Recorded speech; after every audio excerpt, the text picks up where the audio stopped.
जरा सोचो, बीच हाईवे में तुम्हारी गाड़ी की ब्रेक्स फेल हो जाएं और पुलिस को लगे कि तुम चालान से बचने के लिए गाड़ी भगा रहे हो। कुछ ऐसा ही होता है इन लोगों के साथ। कहानी की शुरुआत में हम टॉम नाम के एक प्लास्टिक सर्जन को देखते हैं, जिसकी वाइफ जूलिया तीसरी बार प्रेग्नेंट थी। उनके पहले से लाइसन और नोई नाम के 2 बच्चे थे। पूरा परिवार 2 हफ्तों के लिए ट्रिप पर जाने वाला था, लेकिन उसी वक्त किसी ने दरवाजे की घंटी बजा दी। दरवाजे पर बच्चों का दादा बेन था, जो खुद भी उनके साथ इस ट्रिप पर जाना चाहता है। हालांकि टॉम को इससे कोई दिक्कत नहीं है, लेकिन जूलिया को बेन बिल्कुल पसंद नहीं था, क्योंकि वो हमेशा कुछ न कुछ तोड़ता फोड़ता रहता था। उसका दिल साफ था, लेकिन वो हमेशा गलत समय पर गलत जगह पहुंच जाता। लेकिन अब तो टॉम और जूलिया वैसे भी कुछ नहीं कर सकते, क्योंकि बच्चों ने बेन को देख लिया था, जो उससे बहुत प्यार करते थे। उन्होंने सामान पैक किया और नीचे जाने लगे। रास्ते में उनका पड़ोसी हुआन जूलिया पर लाइन मारने लगा, लेकिन जूलिया ने उसे अनदेखा कर दिया। अब पूरा परिवार टॉम की चमचमाती नई कार मेड्यूसा में बैठ गया। ये बहुत हाई टेक्नोलॉजी वाली कार थी,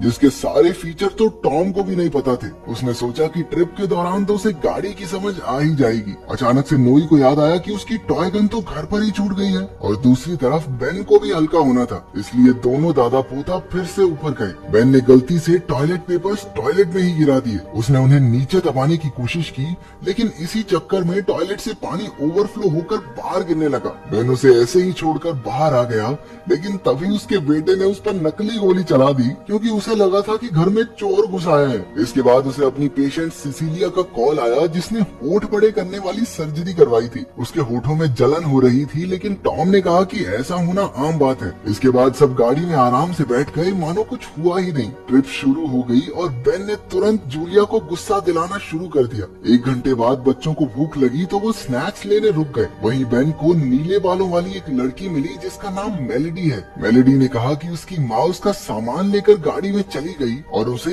यहीं भूल गई। बेन उसकी मदद के लिए राजी हो गया, लेकिन वो जानता था कि जूलिया किसी अनजान लड़की को कार में नहीं आने देगी। इसलिए बेन ने उसे सीट के नीचे छिपा दिया। इसके बाद गाड़ी का शीशा साफ करते हुए उसने अचानक से वाइपर ही तोड़ डाला, लेकिन बेन ने उसे चुपचाप वहीं चिपका दिया ताकि किसी को पता न चले। सफर फिर से शुरू हुआ और बेन होने वाले बच्चे के लिए अजीबोगरीब नाम बताने लगा, जिससे जूलिया का पारा धीरे धीरे ऊपर जा रहा था। टॉम ने उसे चुप होने का इशारा भी किया, लेकिन वो कहाँ सुनने वाला था। जूलिया ने गुस्से में उसे चेप कह दिया, क्योंकि जब जब उन्होंने बच्चे के लिए ट्राई किया तब तब बेन भी वहीं मौजूद था। इसी बहस में कार के नीचे का डिजिटल कंट्रोल बॉक्स खराब हो गया। जूलिया ने जिद की कि वो घर लौटना चाहती है, लेकिन जब टॉम ने ब्रेक लगाई तो ब्रेक लगी ही नहीं। वो घबराकर आगे बढ़ने लगा, क्योंकि अब तो वो गियर भी नहीं बदल पा रहा था। हाईवे पर 2 बार वो गाड़ियों से टकराते टकराते बचे। जूलिया ने पूछा कि दिक्कत क्या है, जिस पर टॉम ने जवाब दिया कि ब्रेक्स फेल हो गए हैं। ये सुनकर जूलिया को लगा ये तो ऐसे ही मजाक कर रहा है, सच में थोड़ी ब्रेक फेल हुई होंगी। बेन ने भी फालतू के आइडियाज देने शुरू कर दिए, जिसका कोई फायदा नहीं हुआ। अब वो लोग फंस चुके थे। उधर मेलेडी भी परेशान होकर बेन से पूछने लगी कि अंकल कितना टाइम और लगेगा। नोई उसे देखकर चौंक गया और अपनी माँ को बता दिया। अचानक अनजान लड़की को देखकर सभी शॉक हो गए और उनका एक्सीडेंट होते होते बचा। अब तो बेन ने हद ही कर दी थी। बच्चे घबराए ना, इसलिए जूलिया ने उन्हें गाना गाने को कहा। अचानक वो एक बाइक से टकराने वाले थे और मीठे गाने चीख में बदल गए। टॉम ने तंग आकर जूलिया से कहा कि कार के डीलर को कॉल करे। डीलर किसी और परिवार को सेम गाड़ी बेच रहा था। जब टॉम ने उसे समझाना चाहा कि गाड़ी नहीं रुक रही, तो उसने बड़े आराम से कह दिया, ब्रेक लगा ले भाई, गाड़ी अपने आप रुक जाएगी। कैसे लोग हैं।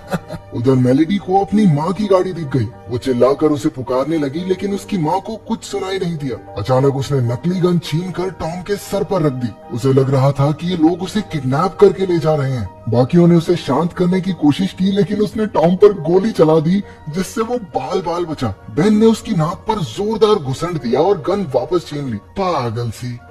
एक घुसंड पड़ने के बाद मेलेडी के भी समझ में आ गया कि शायद ये लोग झूठ तो नहीं बोल रहे। इसी हड़बड़ी में गाड़ी टॉम के कंट्रोल से बाहर हो गई और उन्होंने किसी और की गाड़ी का दरवाजा तोड़ डाला। उस कार का मालिक जैकी बेहद गुस्से वाला था। उसने भी फुल स्पीड में टॉम का पीछा शुरू कर दिया ताकि अपने नुकसान के पैसे ले सके। तभी 2 ट्रैफिक पुलिस वालों ने टॉम की गाड़ी को स्पीड लिमिट से तेज जाते देख लिया। एक पुलिस वाला टॉम के पीछे चल पड़ा, तो दूसरा जैकी के। उधर गाड़ी में बेन और जूलिया एक दूसरे की सीट पर आ गए। जैसे ही बेन ब्रेक्स ठीक करने नीचे झुका, पुलिस वाला साइड में आ गया और उनकी अजीबोगरीब हरकतें देखकर परेशान हो गया। टॉम ने उसे बताया भी कि उनकी ब्रेक फेल हो गई है, लेकिन पुलिस वाले ने लाखों बार ये कहानी सुन रखी थी। जूलिया ने एक नक्शे के पीछे हेल्प लिखकर ऑफिसर को दिखाना चाहा, लेकिन वो कागज उड़कर ऑफिसर के मुंह पर ही चिपक गया। वहाँ से हटकर वो नक्शा जैकी के शीशे पर जा चिपका, जिसकी वजह से उसे गाड़ी रोकनी पड़ी। तभी दूसरे पुलिस ऑफिसर ने उसे पकड़ लिया, लेकिन जैकी उसे चकमा देकर फिर से टॉम का पीछा करने लगा। उधर ट्रैफिक पुलिस की हेड को भी इस हंगामे की खबर पहुंची,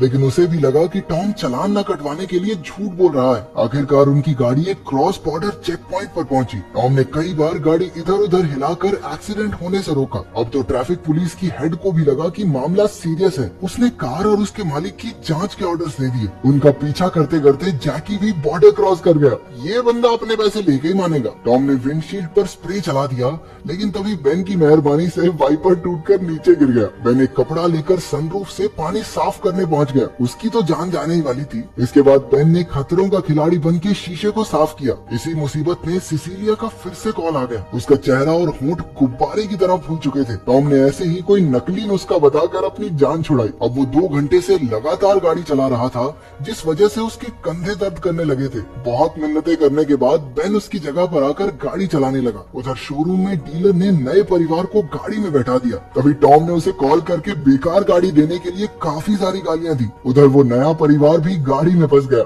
जैसे ही डीलर ने दरवाजा खोलने की कोशिश की, हैंडल ही टूट गया। यानी कि सारी मुसीबत की जड़ ये गाड़ी ही थी। अंदर बैठे लोगों ने तो उल्टियां करनी शुरू कर दी। उधर पुलिस ने पता लगाया कि टॉम की कार कुछ रात पहले भी तेज स्पीड में पकड़ी गई थी। उस वक्त बेन एक लड़की के साथ गाड़ी चला रहा था। इसे देखते ही ऑफिसर को पूरा यकीन हो गया कि ये लोग झूठ बोल रहे हैं। ऑफिसर ने अपनी बंदूक टॉम की तरफ तान दी। खुद को सच्चा साबित करने के लिए जूलिया गाड़ी का दरवाजा खोलकर अपना पेट दिखाने लगी। इसके बाद ट्रैफिक पुलिस ने हाईवे से सभी गाड़ियों को हटवाने का ऑर्डर दिया। 2 ऑफिसर्स गाड़ी के आगे चल रहे थे ताकि वो किसी से टकराए ना। कुछ देर बाद जूलिया को उनके पड़ोसी हुआन का कॉल आया, जिसने कहा कि उनका पूरा फ्लैट पानी से भर चुका है। क्योंकि उसका फ्लैट उनके ठीक नीचे वाला था, तो पानी अब उसकी छत से भी लीक कर रहा है। ज्यादा चिंता तो उसे जूलिया की पेंटिंग्स की थी, जो उसने खुद बनाई थी। तभी टॉम ने जूलिया से फोन ले लिया, लेकिन हुआन बोलता ही रहा कि उसे जूलिया के साथ और वक्त बिताना होगा ताकि वो और पेंटिंग्स बना सके। गुस्से से भरकर टॉम ने फोन ही बाहर फेंक दिया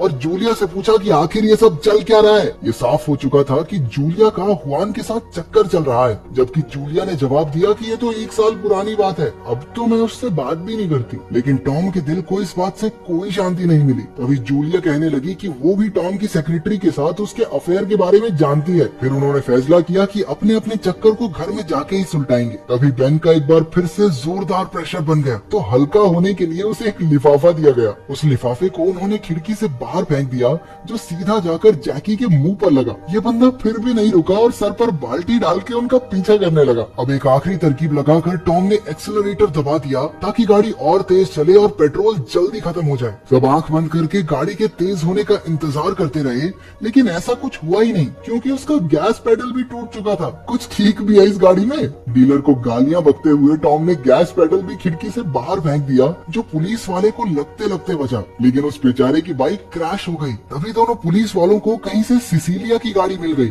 जिसमें वो लोग फिर से टॉम के पीछे हो लिए। उधर जैकी उनकी गाड़ी तक पहुंच गया और नुकसान के पैसे मांगने लगा, लेकिन नोई ने अपनी नकली बंदूक की मदद से उसे रास्ते से हटा दिया। अब उनकी गाड़ी की खबर टीवी तक फैल चुकी थी और आधे घंटे में उनका क्रैश एक ट्रैफिक जाम से होने वाला था। पुलिस ने अपनी कार को उनकी कार के आगे फंसाकर रोकना चाहा, लेकिन बात नहीं बनी। आखिरकार उन्होंने बच्चों को खिड़की के जरिए दूसरी गाड़ी में शिफ्ट करने का फैसला किया। ये बहुत खतरनाक था, लेकिन अब कोई चारा भी तो नहीं था। आखिरकार सारे बच्चे सही सलामत पुलिस की गाड़ी में पहुंच गए। जब मेलेडी की बारी आई तो बेन कहने लगा, अरे दीदी, जाते जाते ये तो बता दो कि मेलेडी इतनी चॉकलेटी क्यों होती है। इसी चक्कर में वो कंट्रोल खो बैठा और मेलेडी 2 गाड़ियों के बीच में ही लटक गई। बड़ी मुश्किल से गाड़ी संभली और मेलेडी की जान बची, वरना अभी नीचे गिर के चॉकलेटी हो जाती है। टॉम, जूलिया और बेन खिड़की में पूरे नहीं आ सकते थे और ट्रैफिक जाम आने में बस 5 ही मिनट बचे थे। अचानक कहीं से एक पुलिस हेलीकॉप्टर उनकी मदद के लिए आ गया। जब वो जूलिया को सनरूफ से निकालकर हार्नेस से बांधकर ले जाने लगे, तो उसने चिल्लाकर अपने पति से कहा कि वो उससे बहुत प्यार करती है। हो सकता था कि अब वो शायद कभी ना मिले। तब जाकर उन्हें एहसास हुआ कि वो दोनों एक दूसरे से कितना प्यार करते हैं। अंत में वो हेलीकॉप्टर तक पहुंच गई और अब गाड़ी में सिर्फ बेन और टॉम ही बचे थे। कुछ ही पलों में उनका क्रैश होने वाला था, लेकिन अचानक से हेलीकॉप्टर ने पूरी गाड़ी को ही ऊपर खींचकर उनकी जान बचा ली। लेकिन ये गाड़ी इतनी रद्दी थी कि इसकी छत भी टूट गई और नीचे का हिस्सा सीधा जमीन पर आ गिरा। लेकिन खुशकिस्मती से टॉम और बेन सही सलामत लैंड हो गए। दूसरी तरफ जूलिया की डिलीवरी का भी समय आ गया और उसे जल्दी से हॉस्पिटल पहुंचाया गया। आखिरी सीन में उनका तीसरा बच्चा भी पैदा हो गया और उसके बाद पूरा परिवार अपने घर जाने के लिए लिफ्ट में गया। लेकिन तभी लिफ्ट भी अचानक से रुक गई और वो सारे एक बार फिर